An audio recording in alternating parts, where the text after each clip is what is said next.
And I guess just to get right to it, we have decided that this special announcement is that I myself will be returning for my 19th season, and ET and I will be returning to the NBA throughout the season on the road to perform our point forward duties, our point forward responsibilities, and to give you access to what's going on in the NBA. This will be the last special edition announcement of any kind regarding sports, because this is it. So we're going to have some fun this year. It's going to be exciting. Really looking forward to getting back with my guys on the court and getting back on the NBA road with ET and just doing what we do best. You heard it, folks. Andre Iguodala is coming back for a 19th season. We're going to break that down and so much more. Warriors basketball is just around the corner. Kylen Mills joins me as she does every Monday and Friday. This is Locked On Warriors. You are Locked On Warriors, your daily Golden State Warriors podcast. Part of the Locked On Podcast Network, your team every day.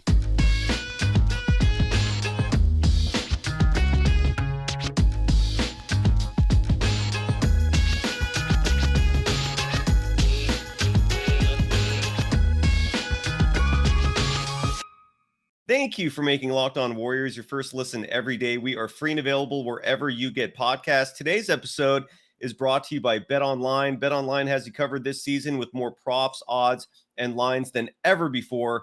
BetOnline, it's where the game starts. You can follow Kylen Mills on Twitter at Kylen Mills. You can follow me, Cyrus Saatsaz, on Twitter at DogSurfRoadshow. Any immediate response, any emotions evoked from Andre Iguodala announcing he's coming back for a 19th? And it seems like his final season, which makes sense. Your thoughts, Kylen? Any reaction?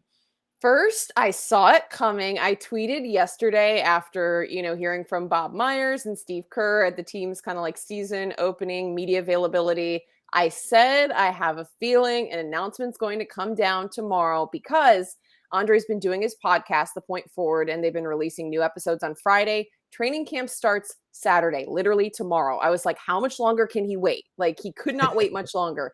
And what an epic freaking podcast episode, special edition, or potentially starting season 2, because he wrapped up the first season of his podcast a couple weeks ago. So I was like, it just seems like the timing is right. Second of all, after hearing from Bob Myers and Steve Kerr and hearing that Andre had been around the facilities working out and like working with the training staff in the off season, I mean, to me, that's clearly an indicator that he wants to come back. I also don't believe he would have waited this long to make a decision and then decide to retire and put the Warriors in kind of a bind just a day before camp. So like, no surprise for me, but really, really happy, really excited for the Warriors. I think it's great to have a veteran piece back and added to their lineup. What he brings to the table, so many of the intangibles are really critical, especially given the bigger roles a lot of young players are going to have this season. They need Andre Iguodala's leadership. My hope is just that he can stay healthy a little bit more than he did last season, possibly contribute on the floor. I thought last season when he played, he looked good. Like, he still has some of the best hands in the league. Like, his defense is still elite. It's just the problem was that he wasn't healthy. So I'm hoping that he possibly can avoid some of those injuries or get a little bit more floor time this season. But obviously the things he brings off the court are just crucial to this team. Oh, I absolutely agree. And again, he's going to take the 14th roster spot. The roster is pretty much set. In theory, the Warriors could add a 15th player. Kenneth Faried is intriguing. I think he's 32 years old. He hasn't played in about 3 years. But look, this is a season where Draymond Green, if we learn anything this week from our friend, the doctor, Kylen, can you pronounce his name? Because I can't do it off the top of my head. Dr. Nirav Pandya. Yes, thank you. Oh, my God. And I'm so sorry for that. But he's the best. I've only spoken to him once, and that was when he came on the show, and I just drew a blank on his name. Thank you. But he made it very clear that his back injury, that the hernia he suffered in his lower back, was the result of wear and tear, likely from the fact that he's a 6'5" human being routinely battling against much larger human beings, both in mass, height, weight, and that's catching up to him. So if there's any player that needs to be load managed this year, it's going to be Draymond Green. They need to keep him fresh for the postseason. And that's where a player like Kenneth Faried, I think, could bring some value. Like they play a very similar style, but whatever. That's a side note. Andre Iguodala, I think his value primarily is going to be calming down Draymond Green on the same note. That's why I was thinking of Draymond. No one else gets in his head. Connor Letourneau and I were talking about this either yesterday or the day before. Like, do you remember that game against the Grizzlies when Draymond got ejected and he's just riling up the crowd and he just was letting loose. And then there was Andre Iguodala, the one person who just had a straight face, was almost pissed at him, grabbed him, and was like, calm the F down. We got a series of play here. And that's what he does. I think above all else, that's his value besides mentoring the younger players. But yeah, what do you expect? Do you expect him to play? Like, is he going to be in the rotation? What's your inkling, if anything? I mean, I think he wants to play, given that he's still been working out and working with trainers and getting the facilities. I don't think that Andre Iguodala, given the competitor that he is, would come back to this team and just plan on being a mentor who doesn't play. You know what I mean? Yeah. Like, I don't think he'd be okay with accepting that role. I think that the Warriors staff and everything we've heard from the front office and Steve Kerr is showing that they do have hopes that he could potentially be in the rotation. However, I think he's still going to have to rest games, regardless of if he's injured or not. They're still going to have to monitor his minutes really closely, whether he's injured or not. So he's not a player they're going to run out there for a high volume of games, but they can run him out there for games that matter, or games that he maybe fits the mold or what they're looking for in the rotation. I think that he still could have value. Obviously, though, the biggest factor is staying healthy. It's great to hear he was working out all off season and working with the trainers to try to get his body right. You just hope that it stays that way and some of these old man injuries don't continue to nag. Last season, it was just like one thing after another, sore back, sore this, sore that. Never anything serious, though, which is obviously good news. However, like, how do you try to eliminate all of just like hip soreness and back soreness and neck soreness? You know, it's like, it just felt like it was one thing after another. So hopefully he can figure out how to get that right. And the Warriors can pick and choose times to use Andre where they need him. Oh my God. And it really was old man injuries he was suffering. It was my neck, my back, my neck, and my back. Izelle from Friday. You haven't seen Friday yet, I'm guessing. No, Please. I still haven't. Oh my God. You and Charlie have to make that just a nice 2 hour. It's not a long movie. It's about 2 hours. Just dedicate a Saturday, Friday night, make it a stoner session and enjoy, because it's timeless. It has not gotten old, in my opinion. But here's the value that I think Andre Iguodala really brings, though. Because there's a handful of teams that are worthy of being in the same class as the Warriors this season. And among them are the Clippers, the Grizzlies, maybe the Celtics. We're going to touch on Ime Udokal's controversy and him being out for the year later in the show. But the Celtics might still be a contender. The Bucks. I don't know. I think that's it, as far as I know, who might pose some sort of threat to the Warriors. But Andre Iguodala, his value is, and especially with Gary Payton II gone, if he can just play spot-up minutes, 5, 10, maybe 15 at the most, just guarding the other team's most lethal offensive players, whether it's Kawhi Leonard, whether it's Michael Porter Jr. or Jamal Murray if they're playing the Nuggets, whether it's Ja Morant, whether it's Jason Tatum or Jaylen Brown, whether, whoever it is, even Giannis Antetokounmpo, although Draymond's going to take that task as well. That's his value. Like, if he could just give you like 5, 10, 15 minutes in games like that, Warriors are set, I think. Do you agree with that? What are your thoughts on I agree with that. And I will say, last season, I thought he still looked like he has great hands. He made steals. He could deflect passes. He's boxing out. He can rebound. So he still does a lot of things really well. And I absolutely agree that if he can put in just some spot minutes, they're important minutes. Like that was kind of exactly what I'm saying. We won't see him in a high volume, potentially, of games, high volume minutes, but if he can put in important minutes where the Warriors need his specific skill set, then he's an asset. And I think there's no question he's an asset. 100% agree. By the way, you're in Jacksonville, Florida. Is that right? Yes, I'm in Jacksonville. This is where my sister lives. So a little bit of a different background if you're watching this on YouTube. Also, I don't have my microphone, so go easy on me. Hopefully this sounds good. Okay. Okay. Yeah. Really I couldn't pack up like the entire, like board and the mic. So anyways, but we're doing the show on the road for me because I'm so excited after yesterday hearing from Steve Kerr and Bob Myers. Now we've got the Andre announcement. It's like Warriors basketball is finally here.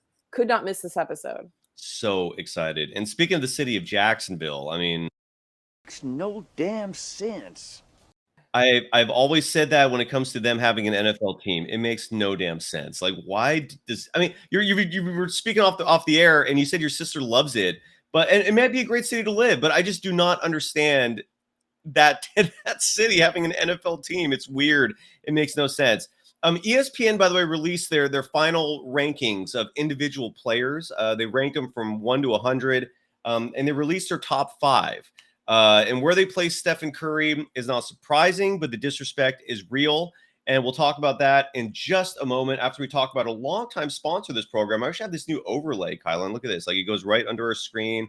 Ooh. Viewers. I know, yeah, it's got a little aesthetic that we're adding to the show now. Give them some love to BetOnline, our longtime sponsor. And again, if you go to betonline.net, they're your number one source for football betting information. Find all the latest player developments, team matchups, news, podcasts, and in-depth articles and analysis on every game you can find. You can bet on Aaron Judge's home run chase. We got football action this weekend. The Niners, I believe, are playing the Broncos. That should be an interesting one with Russell Wilson. Any thoughts on the Niners-Broncos game, Kylen? I think it'll be interesting to see what happens with Jimmy G at the helm. I am excited. I think the Niners should win, though. I still think with Jimmy, they're going to be a strong team. The Broncos, man, like, they haven't looked good, even though they thought Russell Wilson would be the answer to their problems. So I think the 49ers have a stronger team top to bottom, and I think they win. I think they cruise to win. I'm trying to think of what my score prediction would be, but I think it's going to be the 49ers by at least 2 scores. We got to get back to the Warriors. Throwing me off. We'll get back to them. And just finish up the Niners. And I'm on betonline.net right now. They're favored by 1.5 over the Broncos. Look, the Broncos clearly have the worst coach in the entire NFL. Anybody who is living in the Civil War era by having people call him Nathaniel, that alone is a huge red flag right there. The Niners, I hope, win that game. They better, because they're much superior than the Broncos. And you can bet on that and so much more just by going to BetOnline. Head to betonline.net or use your mobile device to learn more. BetOnline, it's where the game starts. You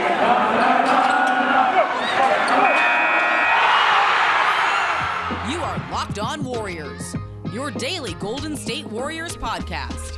Part of the Locked On Podcast Network, your team every day. Thank you for making Locked On Warriors your first listen. Now go and make the NBA Top 50 on Locked On NBA your second listen. Which NBA player moves the betting line the most this year? Locked On and the BetOnline odds makers present the NBA Top 50 most valuable players. Find it on Locked On NBA wherever you get your podcasts and on YouTube. You can follow Kylen Mills on Twitter at Kylen Mills, joining me every Monday and Friday. So yesterday was a media day for the Golden State Warriors, and again, I feel like normalcy is resuming. I want to play this sound clip of Steve Kerr. There's a couple sound clips I'm going to play for today's show, but this is him talking about Stephen Curry and his age. The question was brought up. Look, he's 34, turning 35 this year, and wondering, has he peaked? Is his peak near? Well, Steve Kerr wanted to put that notion to rest. Here is the coach. I think with Steph, you have to factor in a lot more besides just the age. You can't just look at his age and go, well, he's only got a year left or 2 years left, because that's traditionally, when players start to fade or whatever. I think of Steve Nash a lot when I think of Steph. I watched Steve in Phoenix play at a really high level till 40. John Stockton did the same thing in Utah. You're talking about athletes who are ferociously committed to their craft, to their body, to their conditioning, every single aspect of Steph's day. He's devoted to being at the top of his game for as long as he can. And you're talking about one of the best athletes in the world. Maybe not by, how high you jump or how fast you are, traditional athletic standpoint, but when you talk about hand-eye and balance and core strength, Steph's one of the greatest athletes on earth. And so all that stuff matters. His ability to keep himself at such a high level, it's not an accident. He's both really, kind of gifted naturally, but also totally committed, and I fully expect him to have a lot more great years.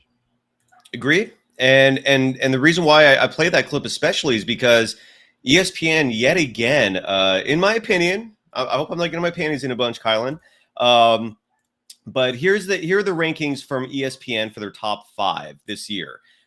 Stephen Curry is 5th.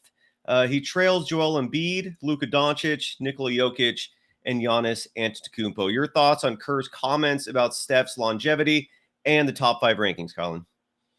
So I think, first of all, that what Steve Kerr said is spot on. I actually asked Kerr almost that same exact question at like the postseason after the parade, after kind of everything had wrapped up, media availability in June. And he also brought up a good point. He said that he thinks that parts of Steph Curry's game are getting better even at this age.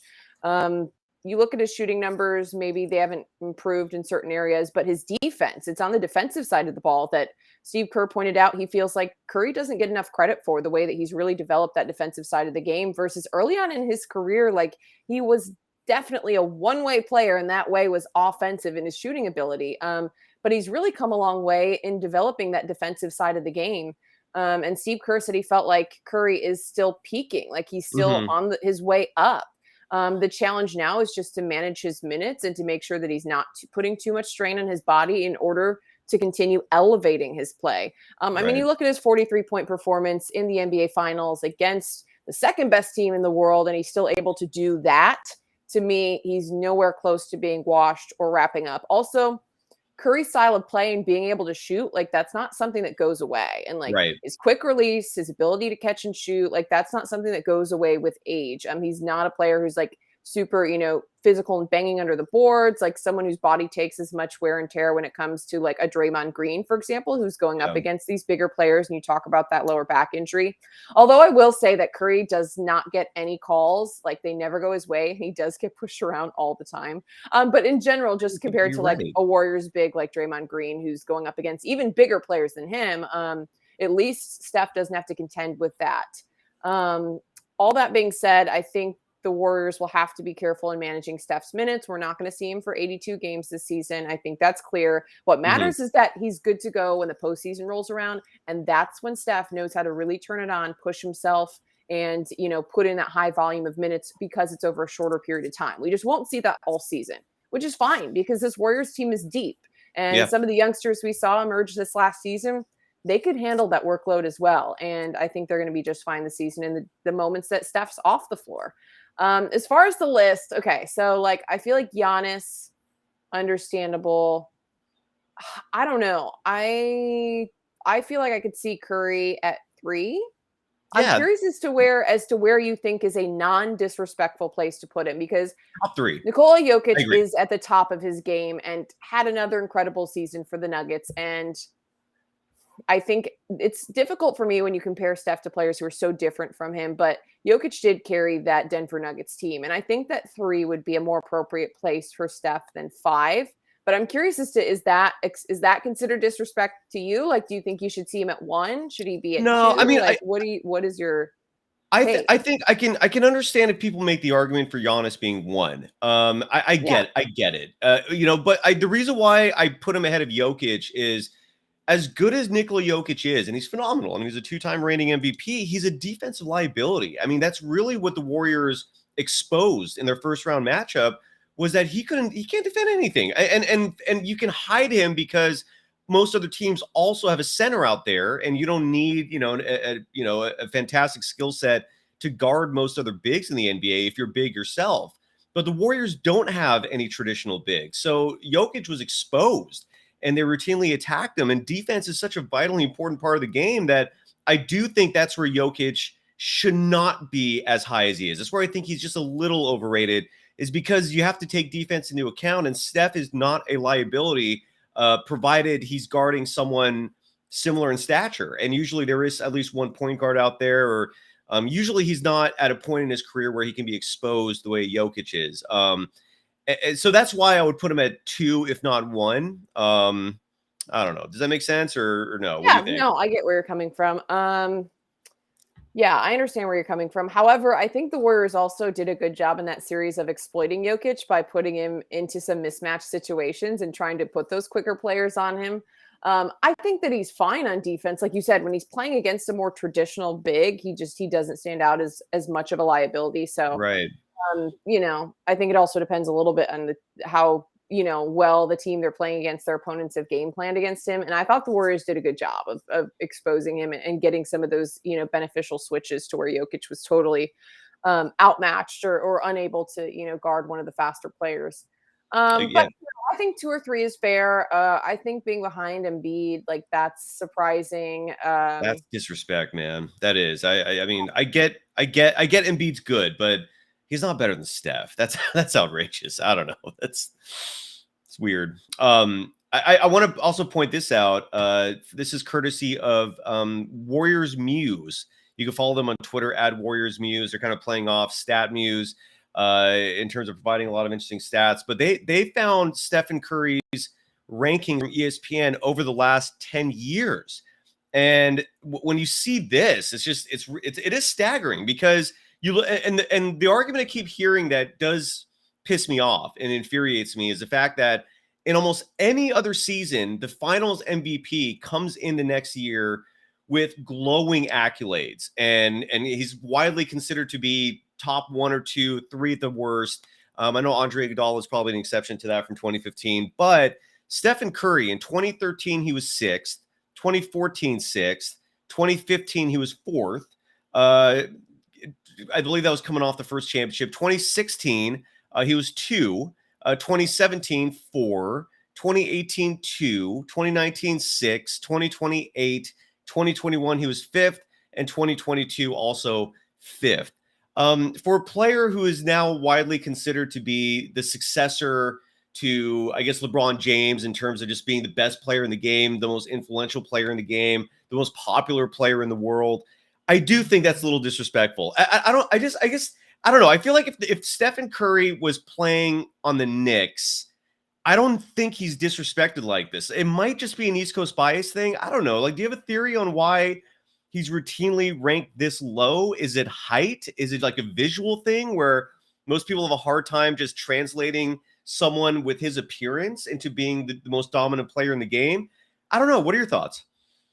Interesting. I'm trying to craft a theory because I hadn't seen this, and it is very surprising. Like, especially the last couple of years, the 8.55. I'm also surprised even that he was 5 coming into last season after I thought he had a regular season MVP candidacy season. Yes. And he was a top 3 candidate for the regular season MVP. So then how going into the next season, and is he the 5th play? You know what I'm saying? Like, I do. How does that translate? So that's, these are surprising to me. In regards to what the theory is or why, I just feel like Steph across the board, by analysts, by media members, like, I don't know about disrespected, but I feel like he's overlooked and underestimated constantly. And it's been that way his entire career. And I don't know that I have an answer as to why.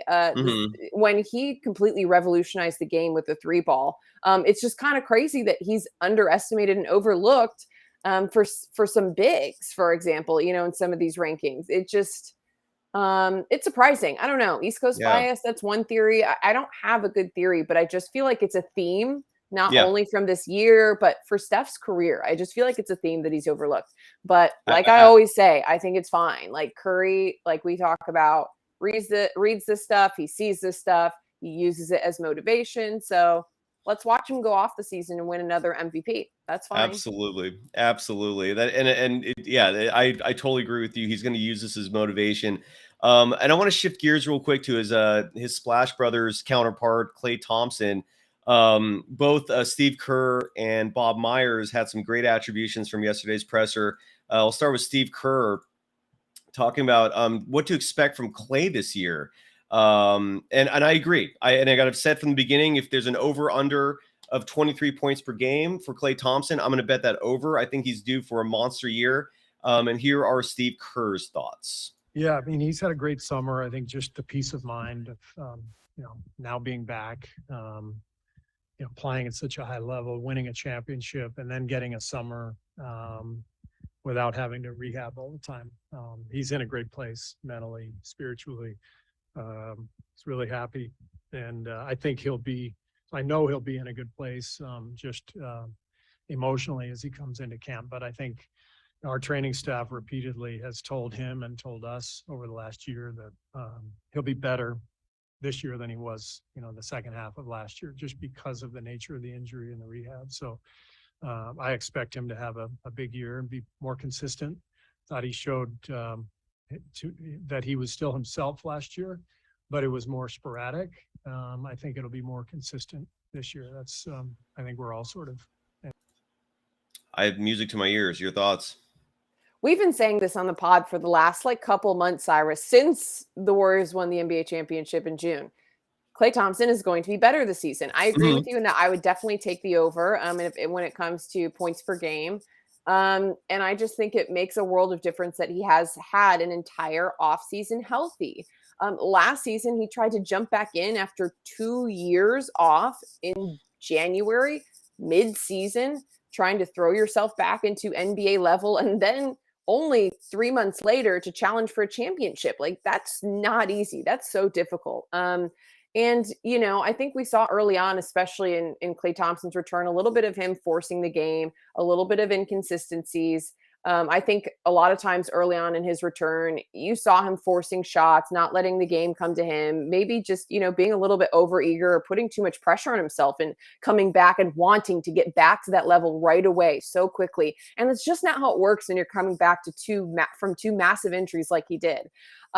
Now I feel like he's in, first of all, such a good mental space. He's got to be in the best place physically he's been in for years because he finally has an off season of health, being able to work out, being able to hone his craft, being able to put in the work in the gym. And so he should absolutely have a massive season. The fact that he even put up the numbers he put up last season, coming in and playing in January for the first time in 2 years, that's still wild. He still was a huge factor in the Warriors winning a championship after coming back from an Achilles and ACL tear. That's mind blowing. It's so impressive what he did, but he's only going to get better because that's such a hard situation to be in. Agreed. I'm so excited. I'm just so pumped for Warriors basketball to come back again. Training camp opens. Is it tomorrow? We're recording this on Friday, September 23rd. I know it's in the next few days. Media Day Sunday. You're going to miss that, Kylen. I'll be representing both of us. There's a practice tomorrow. Practice starts tomorrow. There we go. Mm-hmm. And like I said, I'm going to be at the facilities a lot this year. I'm officially going to be a presence. So follow either Kylen Mills at Kylen Mills or myself at Doxer for Ocho, because we're both going to be providing a lot of media content on our social media platforms besides this show. Going back to Klay real quick, Bob Myers was also at the stand talking about Klay, and he was referring to the Warriors' big three and their impact with free agent recruiting. Some levity here from Bob Myers. Our guys are they should just be GM. They are more important than I am. I mean, when Curry calls a player, that's very important for him to call a free agent and say, you want to come play with us. And he did that. And Draymond, I can't stop him from doing that. He just does it on his own. Klay, I have no idea if he knows who he signed, or he doesn't even know who's on our team. He's down there right now. So I'm lucky to have guys that free agents want to play with. But we had to work. I mean, we had to wait to see if JaMychal got bought out. He had options, chose us. DiVincenzo was, fortunately for us, a guy that liked our situation. I think he had a better financial situation in front of him. And then, look, we tried on some guys we didn't get. So it's hard to say. I do think in the end, who last year we were what those three, well, including Iguodala, it's very rare to get that kind of output from 4 minimums. It's kind of unprecedented. Like we had in the finals. I mean, Gary was starting in a series, minimum player. Otto, minimum player in huge minutes. Andre, what he gave us. Bielitsa. I mean, that's. I don't think we can redo that one. That was pretty good. That's a hard one to do. That is crazy to have 4 minimum. I mean, he really nailed it with those minimum contracts. What are your thoughts on that? He said a lot there. What your reaction? Really impressive the way that Myers and Lacob and Kerr, because they all put their heads together. The way they put together that roster last year, they do deserve a lot of credit for seeing and picking out players that they could get on that veteran minimum contract. who were huge contributors, who fit the Warriors style, who fit the Warriors culture, who fit the way they play the game, because that's a huge factor too, is not just getting good players or players that you think that you will get a lot out of, is getting players who will fit the Warriors. And they did exactly that. That's the thing that's kind of crazy. Andre, we knew he fit the Warriors, but like Otto Porter Jr. came in and like seamlessly fit into this team. And honestly, same thing with Bjelica off the bench. Gary Payton II, like he is to me the epitome of what the Warriors are, and the way that he fights and the heart that he has and being such a good team player. There was no one they brought in that had any kind of ego. I don't know. So I just think they deserve a lot of credit for constructing that roster. We'll see how it plays out this year with some of the role players. I agree with what he said, that it'll be hard to really top that. In regards to recruiting, like that's just one of my favorite quotes, and that's hilarious. About Klay Thompson not even knowing who's on the team. Like that was my favorite part of his statement. I do have one other thing that I wanted to bring up that was talked about by Myers. I think that it's going to be really exciting this season. So this is diverting a little bit from the big three and their recruiting. But it's going to be really exciting to see what happens with James Wiseman this season. I think it was really interesting that Myers said that his staff tracks the scrimmages or pickup games that go on in their facility throughout the offseason. And he said the only player who played in every single one was James Wiseman. And that is very telling about what we can expect from him this season, where he's at health-wise, and where his work ethic is at, and where his game might be at. Myers has said he gives a lot of credit to Wiseman because, first of all, not every player wants to be in the gym that often or wants to be at every single scrimmage. People have other things going on in life. Myers understands. The fact that Wiseman chose to be there shows that he's really dedicated to the game. He's dedicated to his team. He has the perseverance to overcome these injuries and the work ethic, and then also the health. He's like, that's huge. He's like, the fact that he was able to play in all of these scrimmages over the course of a couple months and stay healthy. He never had any knee issues flaring back up, which had been the repeated problem that plagued him all of last season. Every time he tried to get back into game action, something would happen. His knee would flare up. His knee would react. Myers said there's been no sign of that all off season. So that's something that he said that I thought was really telling and really critical for the Warriors, because he talked about Draymond Green needing some breaks this season, needing someone who can come off the bench and relieve him against bigger players. And James Wiseman is also a player who could fit that role and who could be a big factor coming off the bench in providing. Also, Kevon Looney, same thing. We talked about how many minutes he was forced to put in last season, playing in every single game and, really just carrying a lion's share of the workload. And James Wiseman can be, a really key factor in this rotation if he can stay healthy. So I just thought that was really encouraging to hear that he has been able to scrimmage every time they have a scrimmage all summer long. He stayed healthy. His knee is still feeling great. So hopefully it stays that way. I just thought that was really important because Wiseman can be potentially a big factor in the rotation. I 100% agree. And the health part of it is what stuck out to me the most. The fact that the front office and the coaching staff are encouraged by the fact that he was going through these rigorous scrimmages and felt great. So he seems to be passing all the health tests, and all the youngsters are everything about the Warriors is encouraging to me. I was having a long conversation with my buddy John last night, who I do a once a week thing covering. We talk about the Niners mostly. Just it's my one little football spiel that I do on Rick Barry's house. But him and I both see this comparison between this current Golden State Warriors dynasty and the Niners dynasty of the 80s, and how last year's championship was very reminiscent of the Niners winning Super Bowl 23. And we both see the exact same thing this year, that that the Golden State Warriors are just going to run the house this year. I think they're going to really clean shop. I do not see another team that comes close to sniffing them in terms of being equals on a talent level, on a competitive level. I'm really pumped. I see great things for this Warriors team. I see great things for the young core. I'm just excited. I'm super excited. I want to end the show on a more serious note, but it's in the news, and I'm referring to Ime Udokal, the head coach of the Boston Celtics, suspended for a year. It's become like a really odd, controversial thing. A lot of people are defending him. They think that the punishment is too harsh. The Celtics had a press conference today where they still revealed no details. The only piece of information that is fairly profound, at least I've seen so far, is a report that came out from The Athletic, the Boston version of it, where they basically announced, and let me read you this quote here that this is from Adam Kaufman tweeted this, but it said he got this from The Athletic, that the Celtics became aware of a relationship in July. Team leadership was led to believe by both parties it was consensual, but the woman recently accused Udoka of making unwanted comments toward her, leading team to launch a set of internal interviews. What are your thoughts on this issue? I personally think, look, the Celtics released a statement saying that Udoka violated numerous team rules. They used either rules or violations in plural. Udoka came out with a statement being remorseful, apologetic, contrite, confessed that, he has not denied any of this. So based on that, I'm thinking, okay, this seems fair. I mean, Udoka is not disagreeing with anything. Clearly some rules are broken here, but we don't know a lot of details yet. Your thoughts, Kylen? I think it's really hard for me right now to pass judgment without knowing the details. And that's one of the things I think is interesting in seeing people war on Twitter about, was this warranted? Was it not?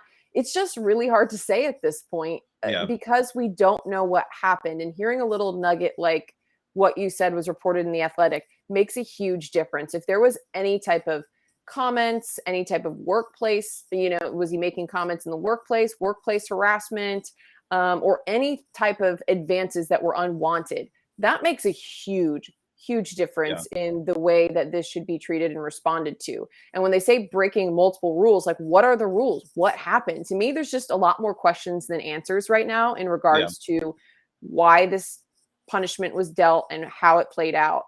So I don't know. It's hard for me to provide a lot of thoughts. A consensual relationship could still be against team rules, given that, and we don't know the role that the person he was in a relationship was in, so is it where he's still an authority figure or a person in a position of power over someone who's maybe a lower rank in the team, and that can create, some potential issues and could even potentially, create some type of concern for a lawsuit on the team's behalf, because just whenever there's a power imbalance and then there's a relationship that is entered into, you can cross into some of that murky waters where things get, where it's consensual. You can say it's consensual, but it starts to cross into murky waters in regards to a power, struggle, or like I said, uneven ranks of power. So that's where another question for me, what was the staffer's role? How did the relationship come about? Like, there's still a lot of things we don't know that could make this much worse or potentially better. I don't know if you can make it better. So I don't know. I'm really curious to see through reporting what details come out, because those are some of the questions that I have right now. A lot more questions than answers. At face value, if he had a consensual relationship with someone he worked with, is that worth a 1-year suspension? I don't know. I'm also surprised if they're going to suspend him for that long, they wouldn't just fire him. I know a lot of people have asked that question as well. Like, why not just fire him then? Like, a 1-year, an entire season suspension is a long time to keep someone on the staff, but not, you know what I mean? But they're not working. I don't know. It's just an odd situation. Like, you're going to have an interim coach for a whole year. And the interim coach is a little sketchy too. Like, if you look at his past, but no, I'm with you. I just am not flinching because I don't think the Celtics want this attention. I think the Celtics really love Udoka as a head coach. I think that's why they're not outright firing him, is because I don't think they want to lose him. But I don't know. I just don't think the Celtics would suspend him for a year if something shady did not go down. Like, I think something clearly happened here. But you're right. We're totally in the dark in terms of a lot of the information regarding this situation. But yeah, it's unprecedented. I can't think of any other instance where NBA head coach has been in this situation. Have you? It is unusual. And it's an unfortunate cloud now hanging over the Celtics as they begin the season, and a huge distraction ultimately. It'll be interesting to see how they're even able to start out and play, just because, again, it's just a huge cloud, a huge controversy, a huge distraction, taking away what should be the start of an exciting season for a team that wants to try to run it back and get to an NBA Finals and come out victorious. Now you don't have your head coach. I mean, just this type of scandal hanging over the team, especially if Udoka is suspended the entire season, I don't think it bodes well for the team. It'll be interesting to see how they respond, but it's unfortunate because, you want to see them be able to compete. And ultimately, this is something that's out of the control of the players that they had nothing to do with. but it hurts the organization. It hurts the organization from top to bottom. Absolutely. And the timing of it couldn't be worse because media day for every team is Yep. just around the corner. I mean, Boston is such a hardcore sports town. They're not going to ignore this. So stay tuned. But look, if there is a bright side to this as a Warriors fan, one of the team's biggest rivals is in tumult right now. So have fun, Boston, while the Warriors are cruising, baby. Is that mean? Was that harsh saying that? That was mean. That was mean. That was mean.